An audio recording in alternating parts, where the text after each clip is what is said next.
Good. Hey, we're live. It's been Flak Live again. You couldn't get away from us. Melody, ask the same question again. Yes, I shall. Preston. First, let me introduce him. Yeah, this is our guest for today, Preston Dennett, whose last name I have trouble spelling, but I think I've got it now. And he's the author of numerous books on UFOs and related topics. And his new one is Not From Here, Volume 4. And that's what we're going to be discussing today. That and Skinwalker Red. Now, I asked you before, but let me clarify to our viewers that it seems like the ET presence is trying to compete with AAA now. They're out and about to be helpful on the road. So, yeah, UFO AAA, I guess you might call it. yeah, there you go. Yeah, this is a really interesting sort of pattern of UFO activity that I don't think a lot of people know about. I call these car lift cases. And there's quite a few, far more than I thought when I first started looking into this. I did have my own case. These are cases where UFOs will actually lift cars up off the road and, carry them for a short distance or sometimes a long distance. And I became interested in this when I was writing UFOs over in Nevada, because I ran into 3 cases in a row. And you're referencing probably my favorite case of this kind. Where people were helped. This involved 4 teenagers who basically had gotten their pickup truck stuck in the desert sands outside of Goldfield in Nevada. This was at night. They tried to dig themselves out and couldn't. They thought, okay, well, we're stuck here. One of us will walk out in the morning, but we're pretty much committed to spending the night out here. It was a remote area. And so these are, teenagers for the most part, and all 4 of them are sitting in the back of the pickup truck bed, and just talking. And actually, the subject of UFOs did come up. And I thought, wouldn't it be cool if we saw one? And sure enough, one showed up.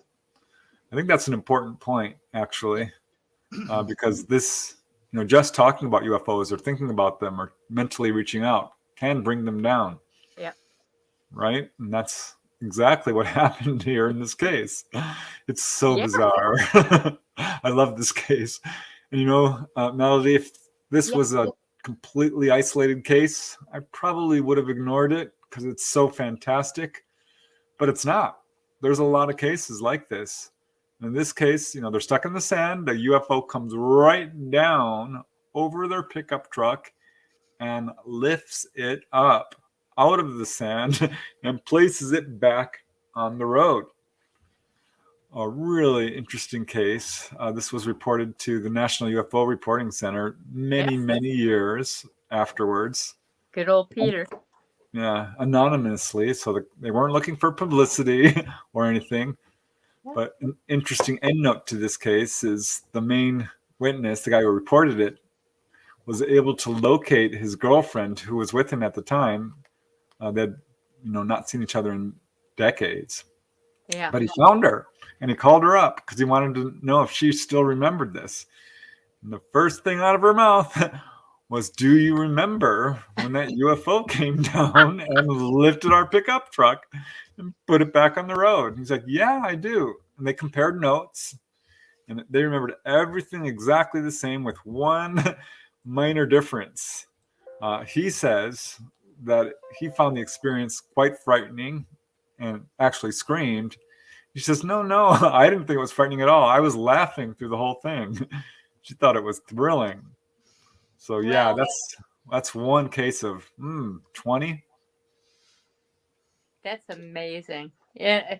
Well, out in the basin around Skinwalker Ranch, they have that happen. They're not frequently, but it's certainly one of the more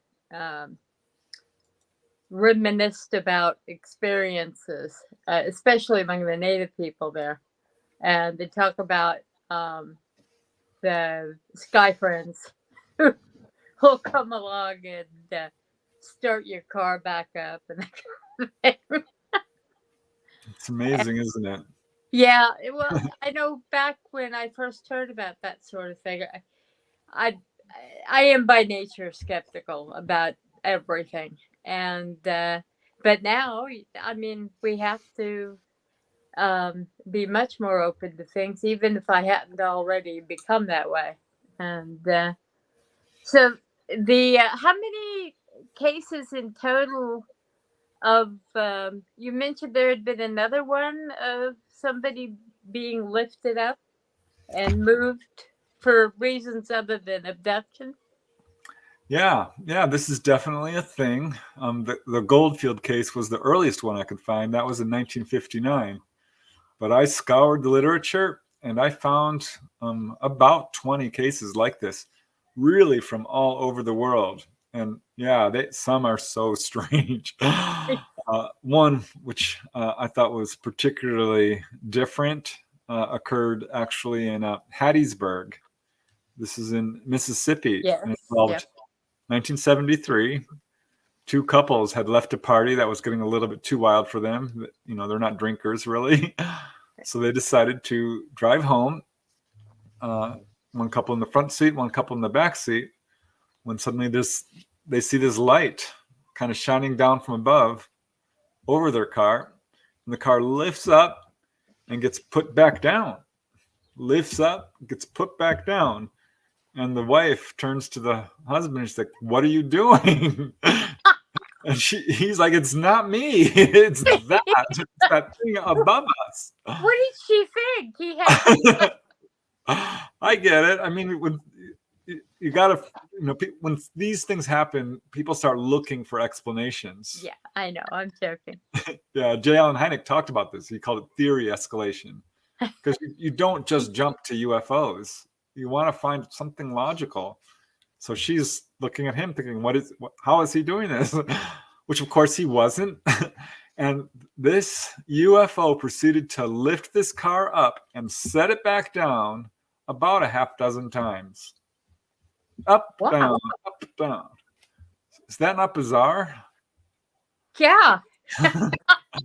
I'm not sure what's going on here. I mean, there's got to be a motive, an agenda. And after looking at a bunch of, maybe there's teenage kids up there. Okay, let's try the tractor beam. You got it? Put it back down. Do it again. Honestly, but looking at all of them, in all seriousness, I think there is a purpose to these. And I think it's what we would call a UFO display, a sort of brazen type of activity that announces their presence. And this is in a way, this is in a way that makes it absolutely undeniable that something unusual is going on. And I can tell you the case is even weirder. Yeah, it would be hard for the government to, tuck that away and hide it. So I know that I was talking to a lady. Are you familiar with the Woodrow Derenberger case? Somewhat. Okay. Indrid Cold and all of that. His daughter Tanya is going to be a future guest on this show. Oh, wonderful. And I was thinking in terms of the story that her dad told, which was so curious and odd, the pancakes and everything. And when you compare it to most of the stories you read about the ET presence, they're sounding more and more normal and sane. It's almost like they're getting us finally. And they know they don't have to come down with pancakes in the middle of the forest and go, here. Yeah, well, UFO cases are known for their high strangeness. But I think that if you look at them and sort of filter out a lot of the misinformation and disinformation and fear-based thinking, you'll see they're very much like us. They are Oh, doing yeah. the same things we would do. Like I always say, their behavior falls under the same umbrella as human behavior. They are like us, more like us than different. I've been communicating with a lady who's a multiple abductee, who's had her children stolen from her, and at least according to her, and it it almost makes you wonder if there's not some kind of parallel thing going on to make them look a whole lot worse than the general kind of UFO experiencer. And yeah, Yeah, I think there is actually. I think there is sort of a couple of things going on here. We have a media that's just by nature fear-based. Fear sells. Money is yeah, the bottom line. And also a government that's putting forth an ET threat narrative. And a lot of people do have a lot of fear. So you can talk to people who have the same exact experience. And one was like, oh my God, this was awful. I hated it. And the other was like, I actually had a pretty good time. I we had talked nice to, talk. Yeah. yeah, in one of my books, I think it was Wondrous, I interviewed a couple from Canada who she was pregnant and her baby disappeared in utero following an experience. And she was okay with it. She says, I know my baby is fine elsewhere. And she later did get to meet the child, which is usually what happens. Yeah. So this is, as near as I can tell, an agreement. No, this is something that people do Yeah. with cooperatively. So I wouldn't say that people are abducted and kidnapped against their will and their babies are being stolen, though they may perceive it that way, especially initially. Yeah. But no, this is not completely accurate. This is my opinion based on my own research and all the cases I've, researched. Right. But yeah, I mean, there's a lot to learn, and it takes people a while to move past the fear often. So I think that's why we see some of these reports. Yeah, it's very true. And I think they, the same stream of misinformation starts leaking out into the suburbs, which is, I guess, where podcasts are. And but let's get back to Not From Here, Volume 4. The Another interesting thing I found was the number one holiday although it makes sense in retrospect, for sighting UFOs, which is Halloween? Nope. No. It's a good guess. Well, I figured everybody's out at night walking around. Yeah. probably close to number 2. It would be a good day for ETs to come down because who would know? Yeah. There's some movies like that. Oh, good costume. Exactly. Yeah. But no, this is absolutely a thing. And I was shocked to find out that the number one day for UFO sightings each year is the 4th of July, Independence Day. Oh, same reason. Out at night looking up at the sky. I think that's part of it. There are millions of people outside looking at the sky, but I think it's more than that, honestly. I think what we have here with all these fireworks going off is a way of attracting UFOs. Because according to the witnesses, these objects will come down right basically before the show starts or right when it starts. And in a lot of cases, and I can tell you there's hundreds of cases like these, hundreds. I've had to do an enormous amount of research to sift through these cases to determine that they weren't just seeing fireworks. Yeah. They're not. These aren't just sky lanterns or party lanterns, that you send aloft with a little candle. These are solid craft, portholes. A bunch of cases involve, ETs looking out the windows. It's so interesting because they will come very low level, and they're in some cases, they just appear to be looking at the fireworks and enjoying it. But in some cases, they're like, okay, y'all want a show? We'll put on a show for you. And they will. They will do another show that's even more spectacular than the fireworks show. And one of my favorite cases of that kind occurred in Glen, Mississippi in 1988 to a mother and son. This is kind of a poignant case. I don't know why, but it just kind of touches me for some reason because the mother is watching from the doorstep as her teenage son is shooting off fireworks. So they're having their own little fireworks party. And as he's doing it, suddenly a fleet of little V-shaped craft comes zooming down. There was a half dozen of them, 6 or 7, and put on a show for 20 minutes, darting around, stopping, swooping down, going around each other, clearly wanting to be seen, putting on a display. And probably would have stayed longer, except as happens in a number of these cases, military Air Force jets showed up and chased them away. So probably doing what they felt was the right thing to do, even though the UFO folk were probably just there seeing the poor kid having to light his own fireworks and said, hey, I got an idea. Right? I mean, there's so many cases. The average number of sightings, according to, NUFORC, National UFO Reporting Center in MUFON, is anywhere from 5 to 20. And of course, we know it's much higher than that because most people don't report. But if you look on the 4th of July, July is the most common month, but the 4th of July, it goes up to 50 or 100. And I thought, no, initially I was so skeptical. I'm like, if you see a UFO on 2 days, I don't want to hear about it. April 1st, you're lying. Yeah. Or 4th of July, you're misperceiving. This is what I thought. You're seeing fireworks. I don't want to hear it. But, you can't just throw out evidence that's not scientific.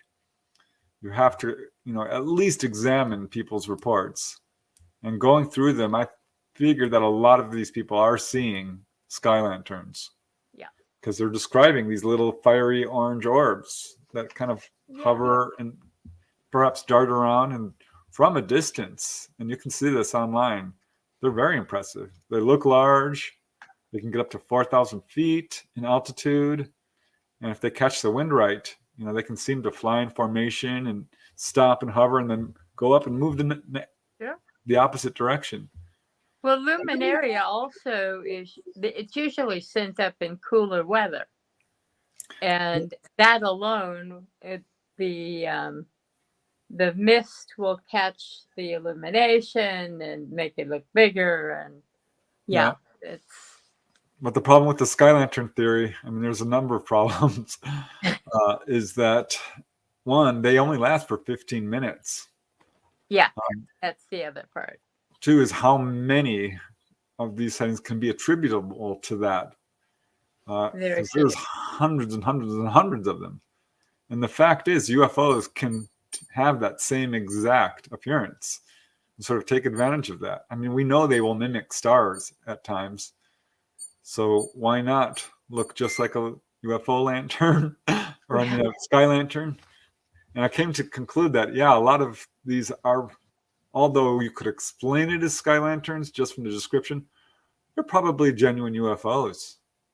Yeah. So, well, if we don't know what they are, they're definitely UFOs. Yeah.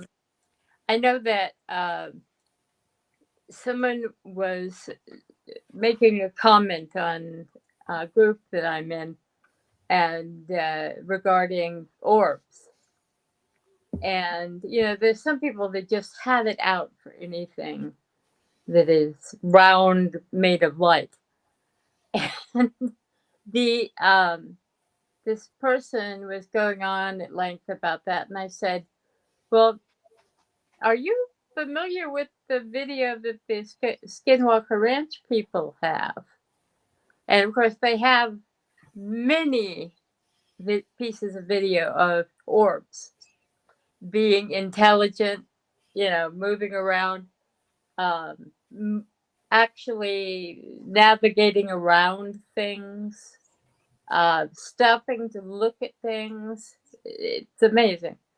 And these things are, they look like an orb as seen in any kind of ghost show or UFO show. And these have been examined and established as not being bugs, dust, the usual. And, we have to accept the fact that there's stuff flowing around we just don't know about. And it's not all, unfortunately, because of people like the late Carl Sagan, and who apparently is not as well thought of as I thought he was, and some of the other ones, many of whom were on Jeffrey Epstein's island. So therefore they were, well, one can imagine. So that would tell us that a lot of what we have been told by agencies that we're supposed to trust and listen to with regards to science have been stilted, if not absolutely lying to us. So, we have to open our own eyes and look at these things and read and study and discover, because we have to be able to trust our own resources. Yeah, if there's one thing I've learned over the years, it's you don't want to look to answers about the UFO phenomena to the government. Yeah. They're just not going to tell you the truth. Yeah. Now, Preston, do you watch Skinwalker Ranch? I watched the first couple of seasons, and then kind of fell off my radar. But I've been getting people telling me, you got to catch up. It's good. It is. Well, It's they're very finally going to be doing what I couldn't understand why they weren't doing in season 4. They're going to excavate the mesa. They're actually going to dig a hole and They find already what have. it is. Yeah, but you always are a year behind with that show. Yeah. Because they've completed the season before they start showing it to you. Right. They have to get it okayed by the government. It's an interesting show. There's a lot of UFO reality shows out there, and a lot of them I'm like, I don't know. But they seem to be doing actual, scientific observations, and they've got some intelligent guys on there. So, yeah, Well, it's getting good reviews. It's a television show. Right. So they don't want to do anything that will cause the show to go off the air. Here, let me show you something here. See? Yeah. Well, there is a media cover-up. We know it. Yeah. So the secret of keeping Skinwalker Ranch on the air. That's my. Well, they. I know that there are things that have been seen that they can't talk about. And I happen to, my educational background is in cultural anthropology. And somebody I know who knows somebody who knows somebody, that kind of thing, is up there working with the team to uncover something that's been discovered. And let's just say that I don't know if this will ever make it to the public awareness, but they've uncovered something that is much more in keeping with an ancient society than, it's not a spaceship. It's something else, but it's something equally as intriguing. Well, the rumors I've been hearing is something about finding a buried pyramid. Yeah, well, that's the one that I heard too. I think I told you that one. Maybe. I don't Yeah, remember where I hear stuff. I understand. It's But okay, bro. just to bring a couple things up, there was an episode not too long ago where they had this gentleman, Chris Bartell. Yeah, he used Now, to be.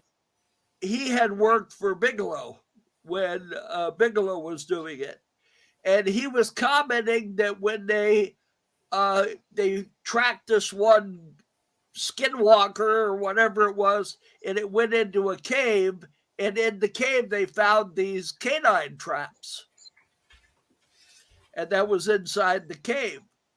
So what I didn't understand was why on the very next episode, Travis Taylor is having a coronary because they found metal in the cave. Well, wasn't that trap made out of metal? I mean, a piece might have fallen off of it. That's why they found metal in the cave. So, Well, we don't know context, but it's there's all kinds of stuff that they can't put it in context. Thomas Winterton is very responsive to viewers. And if you have a question like that, it's usually a good idea to message him because he's the guy that almost died when his brain went.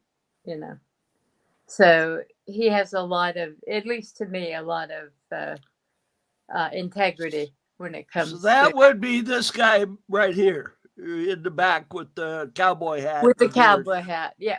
Yeah. Yeah. Well, it is a TV show, and having been on a number of UFO TV shows, I wonder about them. I know I've been misrepresented, sometimes badly. So they've got so many of those UFO shows, that UFO Hunters.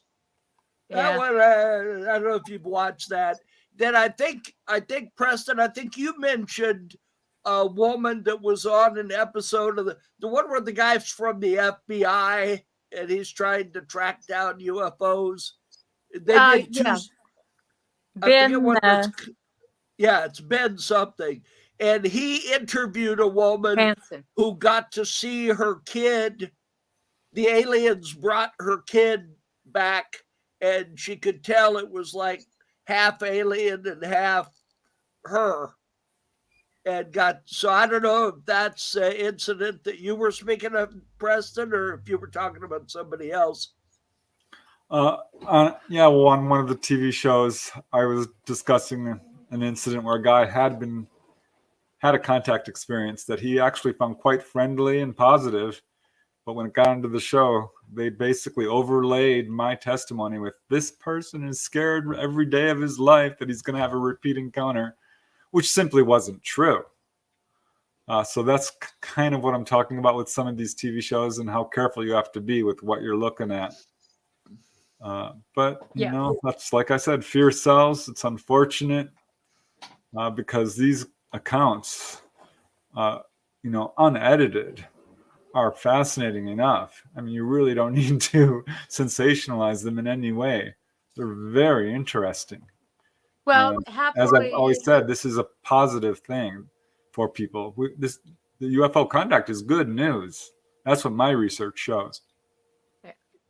Well, happily, there's the one thing, and going back to Skinwalker Ranch, is it's heavily overseen by scientists. And as much smack as I talk about science, it's still the only road of inquiry we really can somewhat rely on. And certainly, Eric Bard is a physicist. They don't talk about that very much on the show. They just call him an investigator, but he's a physicist. Yeah. So, and when the show started, they had 3 scientists on the show. Now, the one guy, Jim Segala, he quit for some reason, but he's no longer. He will not talk about it. They have tried to get him to talk about why he left the show, but he's under contract to keep his mouth shut. I just got a message from somebody who's part of the group that Skinwalker Ranch Insider is connected to. I don't go on there anymore because the minute I joined Insider, everything in my house started breaking down. So Oh yeah, that was when you were watching the cameras. yeah, that hitchhiker thing. No, thank you. But there, what happened with Segala is something to do with a contract he had somewhere, and he used health as it's weird. It's weird. So who knows? But the important thing is that we, if the scientists are kept part of it, then the information coming out will be more easily assessed. And so that for that reason, I like the show. But I was And it's wondering coming why. back. I was wondering why they don't promote the fact that Eric Bard is a physicist more, because they really play that down. You know, they don't talk about that. I think there's an element of people thinking that they're somehow, like they don't mention Dr. Eric Bard. He's got a lot of initials behind him. So does Travis Taylor. He's an Well, Travis Taylor is a celebrity scientist. He's been on a whole bunch of these reality alien TV shows. So, he's used to he likes being a celebrity. Yeah. So I think the possibility may exist that he doesn't want those other people being scientists on the show. In fact, I heard that. That was one thing that I heard, that there was a conflict between him and Segala over their ideas about what was causing certain things. And that. Oh, yeah, I did hear that. Yeah. And that Travis Taylor insisted that he leave the show. So, and I think that might be why they play down the fact that Eric Bard is also a scientist. Maybe they only want one scientific person on the show. So, but they regularly point out that Eric Bard has, he's always doing. He's got a scientific background, is what they say. But no, he has a couple of PhDs. So he's whatever that means. Foods. Anyway, let's talk to Preston. He's more interesting. My brother and I often do this. We start talking about a topic, and then we have.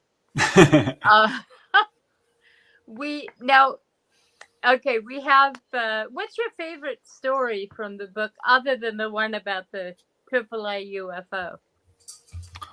Oh gosh, my favorite story? Eesh. Yeah, you got some great ones. That's a good question. I am not sure which one would be my favorite. Probably one of my favorite chapters in the book is the connection between UFO contact and human levitation. Ah, yes. And this I found quite surprising. And it kind of came to my attention after I had received a number of cases, and it was simmering in the back of my mind, but I really didn't connect it as a thing until I spoke with Dolly Safran, who we had on the show. Yeah. Dolly. Yeah. Yeah, who had that experience many times as a child, mostly, but up through her teenage years and really beyond, with physical levitation. And many instances of it. And I thought, well, gosh, I have a few other cases. And then I remembered Whitley Strieber of Communion fame described having this experience in July of 1986 in his cabin in upstate New York, where he basically spontaneously levitated. I thought, wait a second, I know of another case from Jacques Vallée, who is very well known in this field. Yep.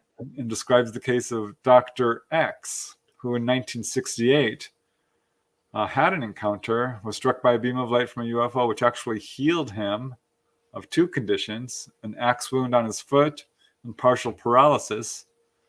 And in the weeks that following this experience, he spontaneously levitated twice.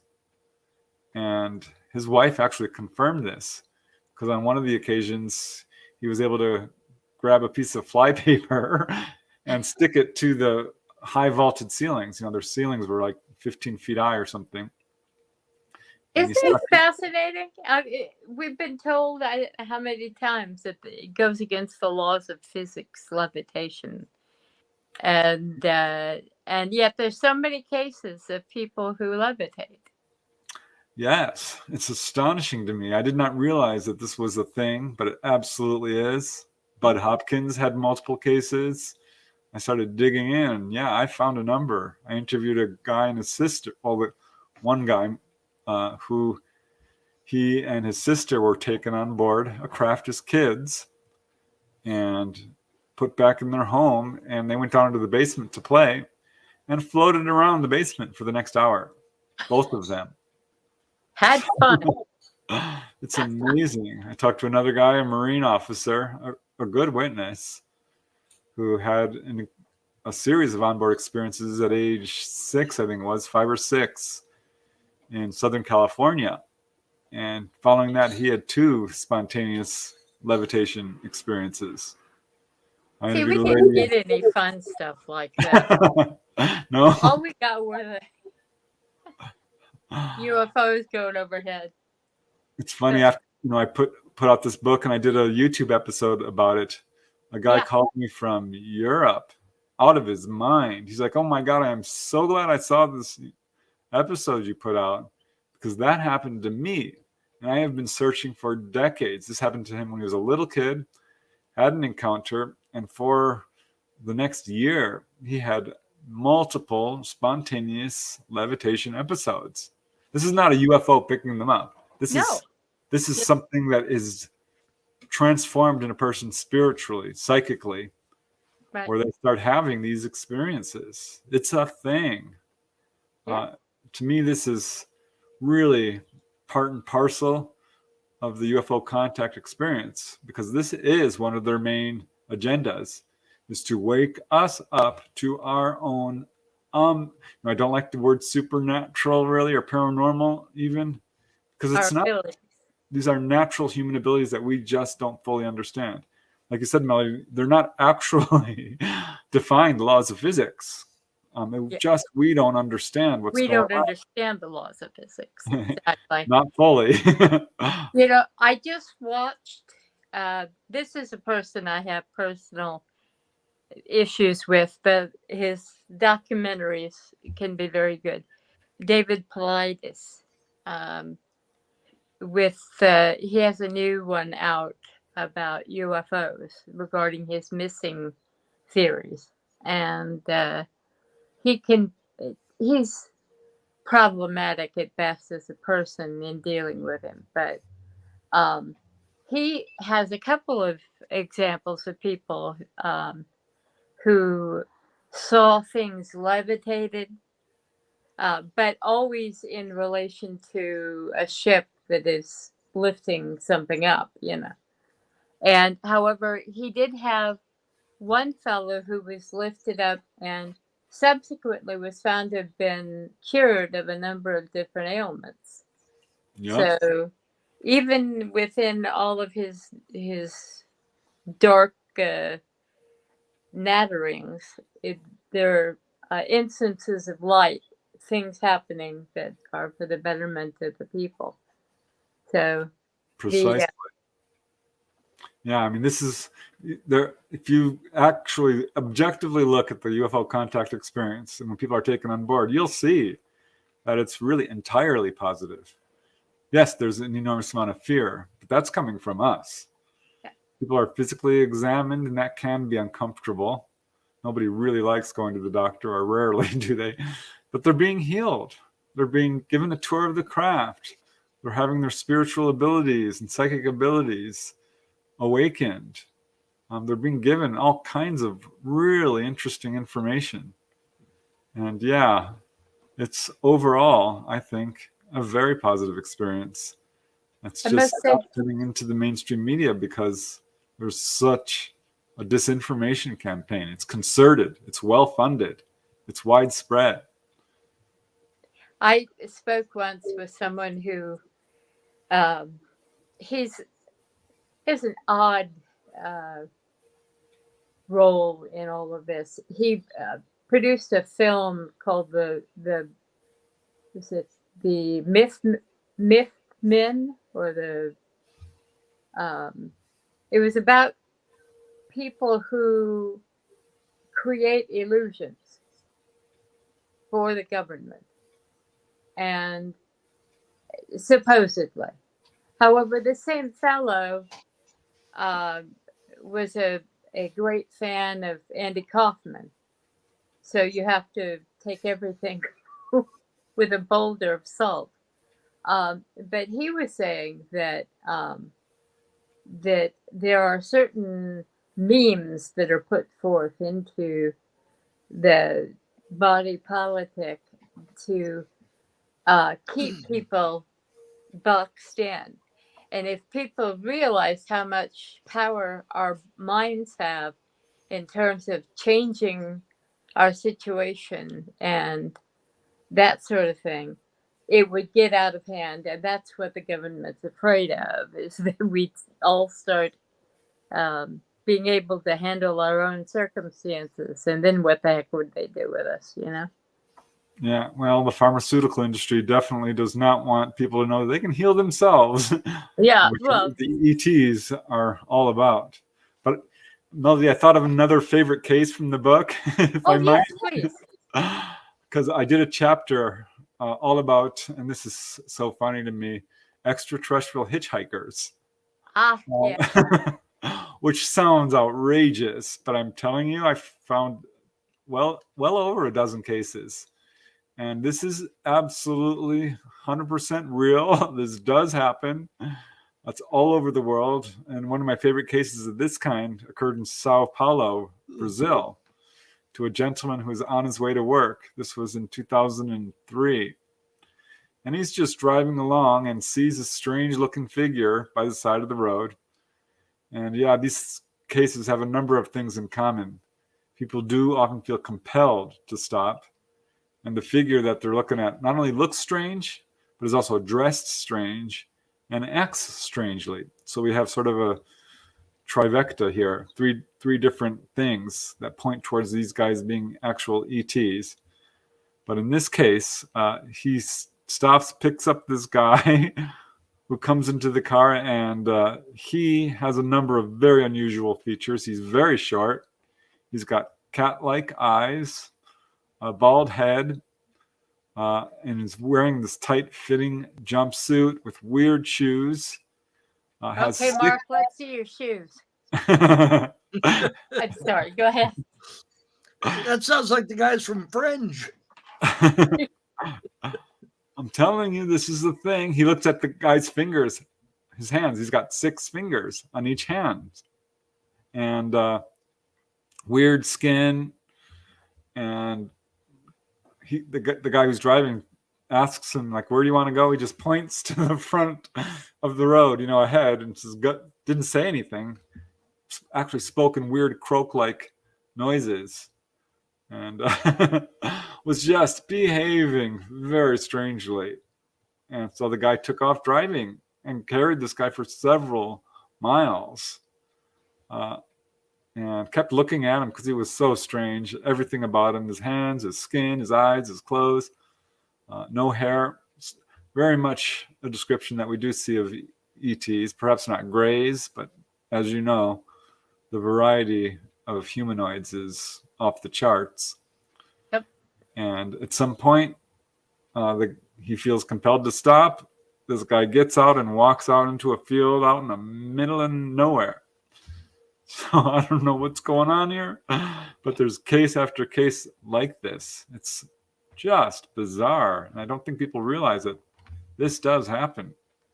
You know, I must apologize for interrupting you because I know it does, and I've heard enough stories myself, just with my writing you know, it. What I've heard is a very tiny number of stories next to the ones you have, and you know, we live in a weird world. This stuff happening that we have no idea about, and the when you hear, as I recently did, a fellow who is a longtime science teacher who told the story about having picked up one of those ghost hitchhikers and, you know, drove them all the way down and had talked with them all the way there, and then pulled over to try to drop them off and looked over and they were gone. And you hear these stories and I just assume it's nonsense because that's me. However, here is somebody very credible telling their story. And UFO ones would tend to be even more credible, in my opinion, because we now know that they exist and that we have an ET presence. Yeah, there's some remarkable parallels with the phantom hitchhiker phenomena.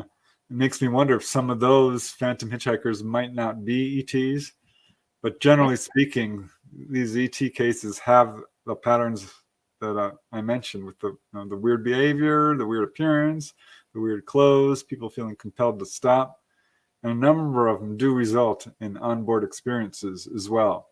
So I think this is sort of a way to flag down a car, and next thing people know, they're being taken on board. Yeah.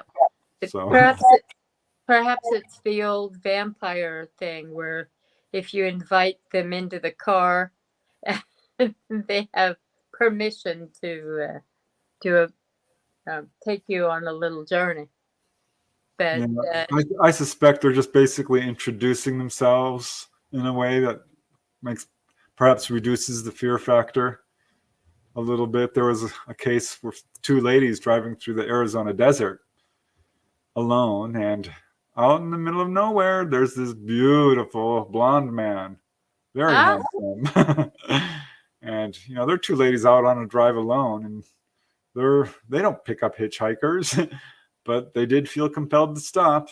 And this guy gets in and starts singing to them in sort of not singing, but talking to them in a sing-song voice. That was very melodic, somewhat entrancing. And they both felt incredibly comfortable with him, like he was a good friend. And he said, basically, don't be afraid. You're going to be fine. And that's when the car did lift up off the road. And they were taken on board a craft and had a pretty standard onboard experience. And were put down, and they ended up driving to the next town to call their family. And their family was frantic. They're like, they thought maybe an hour or two had passed. Their family's like, no. We've been trying to reach you for 5 days. They were gone for 5 days. Like, the Travis Walton case, not just an hour or two, a while. Mark, did you have something you wanted to ask? I saw your brow wrinkling. No, I'm just listening. Oh, okay. See, all of my preparation was to talk about Skinwalker Ranch, and we kind of got rid of that in a hurry. So I'm afraid I'm not prepared. We'll talk about that another week. I didn't get a chance to hear Preston's book. I listened to his schoolyard one, but I didn't get a chance to listen to this one. Is this audio on Audible? It will be soon. I'm working on that. There's 4 volumes, so I think I'm getting. I want to start with volume 1. I don't want to start with volume 4 because then there's going to be a volume 5 too. I love finding these weird patterns in UFO activity. Are you using AI at all with them? No, I use real intelligence, not artificial. I say that with all humility. Well, that can be helpful in finding patterns and things like that. Well, As a writer, it yeah, sucks, but now I don't know if Melody remembers, but we talked about my mother's UFO oh yeah, experience there by Edwards Air Force Base, but our father also saw a UFO. yep. He was in the military and he was coming back home from the base for a weekend, and he was on a bus, and it was just him and the bus driver were all that was left, and they were out some swamp area, and they saw a UFO, and the bus driver stopped, and they both got out and said, "Did you see that?" My dad says, "No, I didn't, and neither did you." And That sounds like that. Yeah. yeah. There's nothing like seeing it with your own eyes. There really isn't. Yeah, he said it was an orange ball, just like an orb floating over the swamp. But then my dad was saying, "Oh, then we heard about swamp gas, so we figured it was probably swamp gas." But that pretty much got debunked, the whole idea of swamp gas. Yeah, Well, I mean, the swamp gas is a thing, but it only flares up for momentarily. And they don't have portholes. They don't leave landing crates. And the yeah, ETs do not come out. no lights on swamp gas. The I know that Mark and I both have seen UFOs. I had one other experience with my husband and I where we saw what looked like two gliders, but it couldn't possibly have been gliders because they were going over the treetops of in our town. And there's no way to do that. And that was so I suspect Mark and I probably have been interacting with things like that, as have our parents for a while. It would Yeah. also explain why our parents were brought together, because trust me, it wasn't because of any inherent harmony in their personalities. But Well, our mother's first husband, they got married because my mother was pregnant. So These things happen. yes, she was 16. And then my sister ended up with the same exact thing happened to her, yeah, if you recall. yeah, Our sister Pam. yeah. Well, But anyway, I think that there are things going on behind the scenes of all of our lives that have greater implications than we suspect. And certainly, I've been having paranormal things happen in my life since I was a little kid. So that all sort of dovetails with all of this. Now, have you, Preston? Is this something I know we discussed when you sort of became aware to your family's um, interactions and things? But have you personally had paranormal experiences? oh yeah.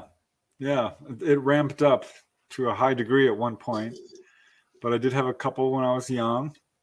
The first one was around age 9, I think, maybe 10 or 11. But me and my sister, Victoria, were watching a game show, which I believe was called Treasure Hunt. Yeah. And that involved, I mean, there was all little things that they do on the game show. But I knew all the answers. I really did. I mean, I knew who would be picked out of the audience. I pointed her out. You have to open a canister to play, and one of them has the flowers and the other two don't. I'm like, it's the third one. Of course it was. And then there's, I think it was like 80 boxes or something on stage of all, little boxes and enormous boxes, all numbered. And one of them has a huge check in it. Of course, your chances are 1 in 100 or whatever it is of choosing the correct box, because all the others are empty and one has the check. And I don't remember which number it was. It was high. It was like number 70 something. Or I'm like, it's this number. It's in that box, Victoria. I know it is. And it was. And we just laughed. We rolled on the ground. I didn't think it was psychic because I didn't know what psychic was. Right. I just knew I knew the answer. And to this day, whenever I talk to Victoria, not every time, but I will remind her. I'm like, you remember that? You're my witness. She's like, yeah. She rolls her eyes. I remember, because I'm constantly making sure that she doesn't forget it, because that was amazing to me. And looking back in hindsight, I'm like, wow. Those are the times. Yeah. Yeah, I would later have a lot actually, because when I started investigating UFOs, I started having UFO sightings, and some were quite low and interactive even. But at the same time, I got really into astral projection and ghost hunting. So I was, seeing ghosts every now and then, going to these haunting places, and did see, when my mom passed away, I saw her spirit back in 1984, and got real into, as I said, astral projection, and that opened up me in a way I can't even begin to describe, because I started having past life recall and clairvoyance and episodes of telepathy and an enormous number of precognitive dreams. I mean, at some point it was almost nightly. There would always be one little thing during the day, like, oh, this is going to happen, or this person's going to call, or, you just, and anyone who's had paranormal experiences knows what I'm talking about. Oh, yeah. It's amazing once it opens up. It really does. Jessica Wolf is pointing out the Oscars are on tonight.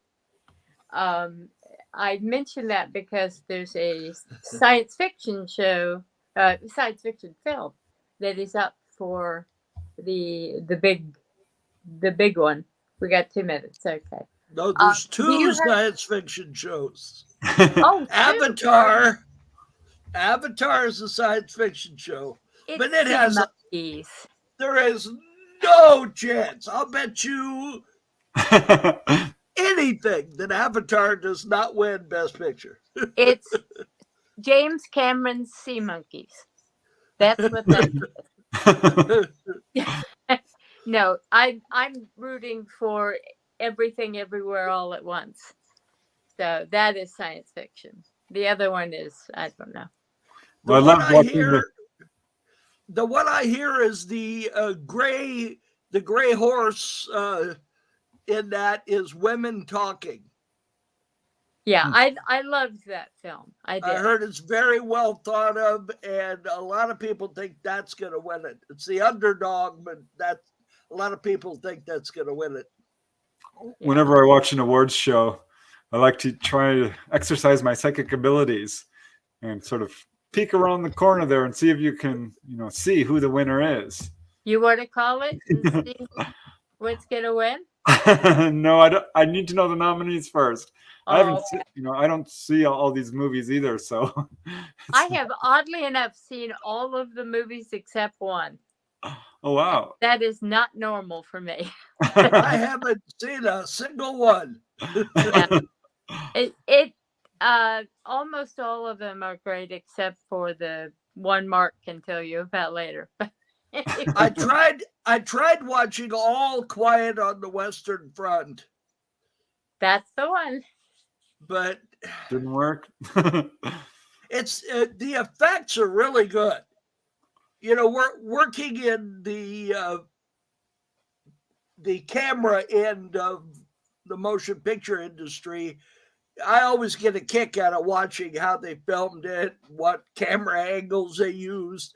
Because I don't know if you know, I work for a company called Red Digital Cinema, and we build the motion picture cameras for a lot of the studios. All the Marvel films were filmed with our cameras. And so I get a kick out of watching that. All Quiet on the Western Front, that was really, they took a big field and they poured water all over it, dug ditches, and that's how they filmed a lot of the battle scenes. Right. But it's really hard. It's really hard to follow.